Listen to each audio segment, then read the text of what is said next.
अब होती हैं। बढ़ते हैं अगली खबर की तरफ। तीसरी खबर है कि क्या अब भारत में एल नीनो फिर से वापस आने लगा है, क्योंकि अब देखिए अगर एल नीनो वापस आता है तो सुखाड़ की जो बातें हैं वो देखने को मिलेंगी। देश के कई राज्यों में सुखाड़ देखने को मिलेगा। अब हर जगह पर कम बारिश होगी, जिसकी वजह से लोगों की जो परेशानी है वो बढ़ने वाली है। इसी पर आज हम बात करेंगे। चलिए हम आपको बता दें कि एल नीनो जो है फिर से वापस आने वाला है और ऐसे में तमाम बातें कही जा रही हैं कि लोगों को परेशानी हो सकती है। आपको हम बता दें कि क्या इस साल बारिश कम होगी, ये बड़ा सवाल है। क्या खेतों में हरियाली की जगह सूखे का संकट मंडरा रहा है और क्या आने वाले महीनों में आम आदमी की थाली पर महंगाई का असर पड़ सकता है। इन सवालों की वजह बनी है संयुक्त राष्ट्र की संस्था FAO की ताजा चेतावनी। FAO के मुताबिक नया अल नीनो चरण आधिकारिक तौर पर शुरू हो चुका है और ये वही जलवायु घटना है जो प्रशांत महासागर के तापमान में बदलाव लाती है और दुनिया भर के मौसम को प्रभावित करती है।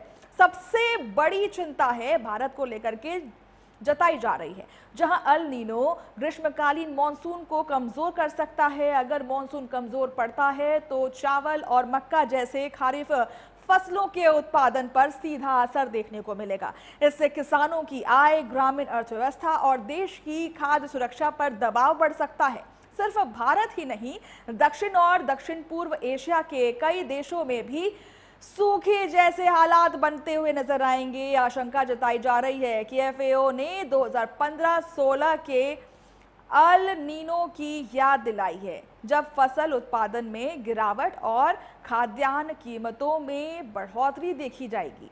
ऐसे में सवाल बढ़ गया है कि क्या इस बार भी अल नीनो खेती, खाद्य आपूर्ति और महंगाई पर भारी पड़ने वाला है। फिलहाल दुनिया की नजरें आसमान और मॉनसून दोनों पर टिकी हुई हैं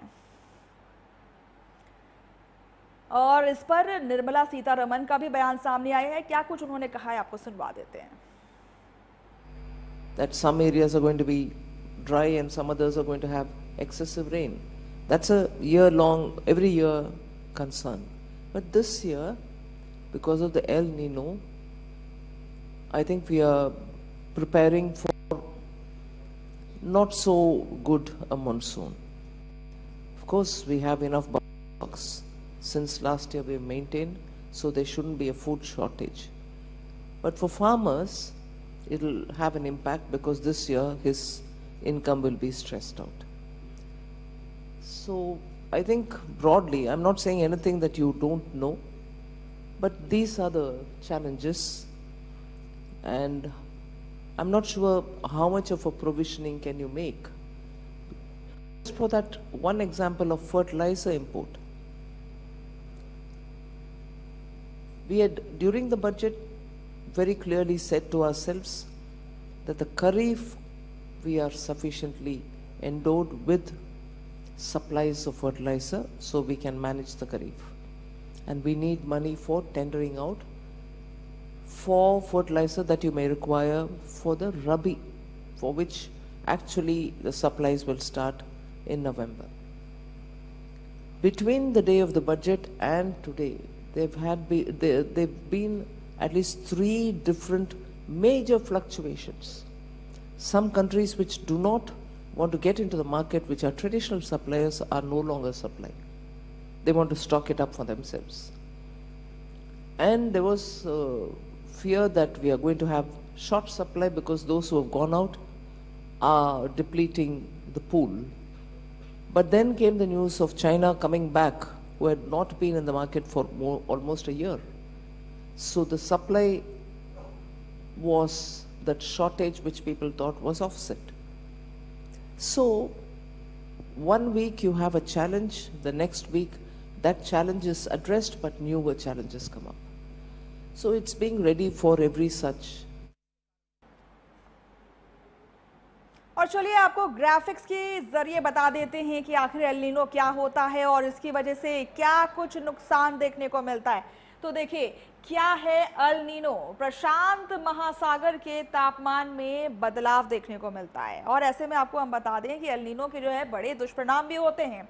दुनिया भर के मौसम पर पड़ता है असर और ऐसे में देखिए जिस तरीके से जो असर है वो देखने को मिलता है। बारिश के पैटर्न में आता है बदलाव और ये एल नीनो जो है वो बारिश को बहुत ज्यादा रोक करके रखता है, बारिश की जो परेशानी है वो बढ़ा देता है, सूखा और गर्मी बढ़ने की आशंका जताई जाती है।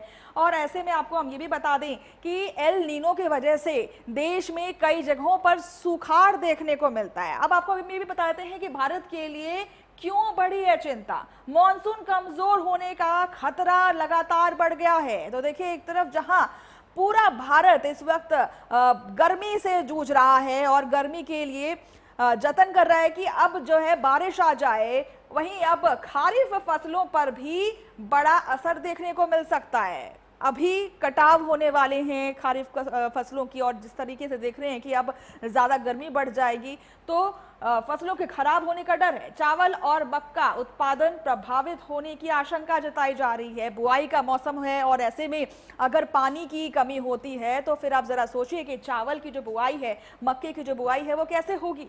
कई राज्यों में सूखे जैसे हालात संभव हैं। तो देखिए, जिस तरीके से एल नीनो वापस आ रहा है तो वैसे ही भारत के लिए चिंता बढ़ती जा रही है। किसानों पर क्या होगा असर? सिंचाई के लिए पानी की कमी हो जाएगी। जिस तरीके से मैंने आपको बताया कि अभी जो बुआई का समय है और ऐसे में सिंचाई की भी जरूरत होगी, तो सिंचाई के लिए पानी की कमी हो जाएगी, बारिश कम होगी, फसल उत्पादन में गिरावट देखने को मिलेगी, जिसकी वजह से फसलों के जो दाम हैं वो बढ़ जाएंगे। आम जनता को भारी परेशानियों का सामना करना पड़ सकता है। साथ ही साथ किसानों की आय प्रभावित हो सकती है, किसानों पर बहुत बड़ी गाज गिर सकती है। आपको हम बता दें कि ग्रामीण अर्थव्यवस्था पर दबाव बढ़ेगा और ऐसे में जो लोगों की समस्या है वो बढ़ती जाएगी। तो देखिए, इसी तरीके से एल नीनो की वजह से पूरे भारत को परेशानी हो सकती है, क्योंकि पानी की कमी हो सकती है। कई राज्यों में सुखाड़